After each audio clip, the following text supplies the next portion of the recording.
Good day. Well, welcome to Hazard Arboretum here at Wilmington College. And we're so pleased you joined us for another part of our series on pruning. We're going to talk about maybe the least loved pruning item of all three things a common gardener should have. But we're going to talk to you more about when to use them and why it's so important to have a good set of these.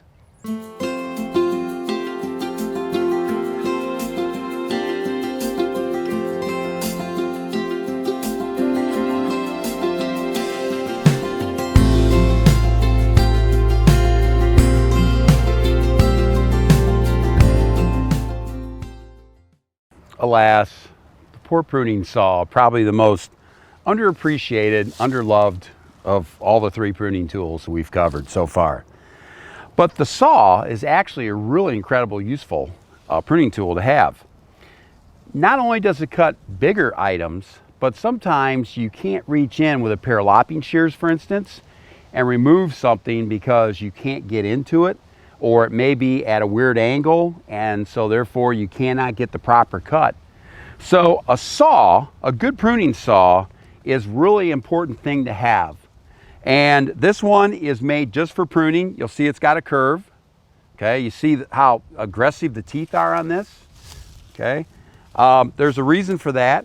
If you try to take a saw that you might use for woodworking, the teeth are so small, the wet sawdust will plug that up, and it makes it a lot harder to actually saw back and forth through the wood you're trying to get to. So a pruning saw is the proper saw to use. Now, let's talk a little about when you're actually starting the cut, because most people, you'll notice I've got leather gloves on with the saw. This is extremely important because a lot of times you've got your hand very close to the blade. So when you first start, it's not that you're trying to saw very rapidly. You want to start, you want to go very slow, and you want to get just a little bit of cut first. Then you can speed up.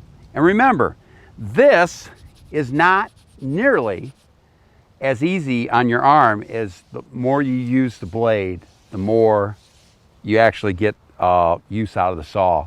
And it cuts down the amount of time it actually takes to cut through something. So let's talk a little about the actual cuts. Now, when you have something like this branch, for instance, or you have a large branch and it's hanging out like this, the last thing you want to do is start cutting and that branch tears away from the tree or tears down the tree and ends up taking a piece of bark off the tree. That makes it very difficult for that tree to heal. So what you want to do is, on this branch, for instance, you want to come back here, and all we're going to do is we're going to take most of the weight off of that. So by taking the weight off of that, now we've reduced the chance of this splitting.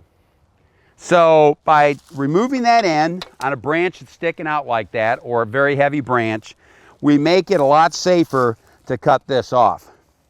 So let's take a look at this branch. We'll take this branch off here first, and we'll come down to this branch. Once again, we want to pay attention to the collar. We talked about collars on lopping shears, but I'll show you on saws because this is really important. This little swelling right here, you might not be able to see it really well, but this is the collar. If we cut through the collar, we're going to make healing of this tree very difficult or impossible. So we want to cut right at the edge, leave the collar on. Once again, so if we like this, okay, we're going to start slow. We're going to use the full stroke of the saw once we get started. And there we go. Look at that. Right on the edge of that collar. Very nice. Nothing ripped, nothing fell off the tree or anything like that. So this one. Now this is one, for instance, that if we were trying to cut this off, we probably couldn't do it with a lopping shear, although it was dead. So this one here, keep in mind that you can also saw upwards, upside down. So if we go like this and start,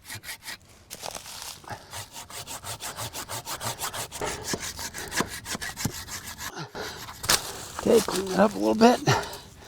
There we go. So with a saw, one of the important things a lot of people don't do is keep your saw nice and clean.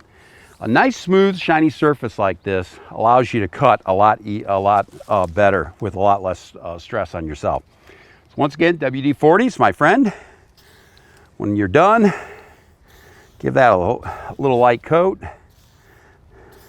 Especially make sure up by the handle. And if you've got it all coated up like that, you're all set to go for your next pruning. Thanks so much for tuning in. If you like this video and you like what we've posted so far, hit that like button and let us know so we can keep producing more for you. Have a good day. Good gardening.